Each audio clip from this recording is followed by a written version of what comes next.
Saruh ni kita nak lepas dengan harga 400 je. Okay, mana yang nak boleh screenshot. Okay guys, so hari ni aku nak jual barang-barang Wira. So ada sikit-sikit lagi barang-barang Wira. So aku nak buat jualan kemas bengkel. Jomlah kita review barang-barang. So first kali engine. So ni engine 4G15. Crank wajar, piston wajar. Lepas tu bahagian top set semua baru dengan metal head gasket 1.5mm. Mana yang nak bawa turbo ke ataupun nak pakai NA pun boleh, tak ada masalah. Engine ni kita nak jual dengan harga 2,150.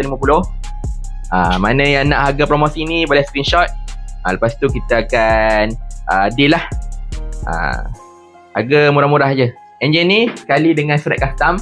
Jadi kalau kau nak endorse, mudah lah. Tak perlu lagi buat surat sumpah ke so benda. Jadi boleh endorse macam Afkat. Engine baru siap overhaul. Baru jalan beberapa kilometer je lah. So next kita review ni Disc Wira 1.5. Kita nak jual 150 je. Mana yang nak modi masuk kancil ke kan, memang cun lah. Next kita beralih ke ni gearbox. Okay, so ni gearbox 1.5 kabel. Kita nak buat combo gearbox, kabel. Lepas tu clutch 8 inci. Clutch boleh pakai lagi. Okay, sekali flywheel. Lepas tu shifter, pedal. Semua ni jalan combo 700 je. So ambil bawa balik terus pasang. Next kita balik ke sunroof. Sunroof ni memang harga murah. Sunroof ni kita nak lepas dengan harga 400 je. Okay, mana yang nak boleh screenshot. Complete. Ni kapek dia. Kapek cun-cun dah siap balut. Lepas tu sun visor ni. Okay, siap ada cermin lagi. Cun di kanan. Lampu, skru, semua bracket kita bagi. So sunroof ni dia punya kod MMC M284.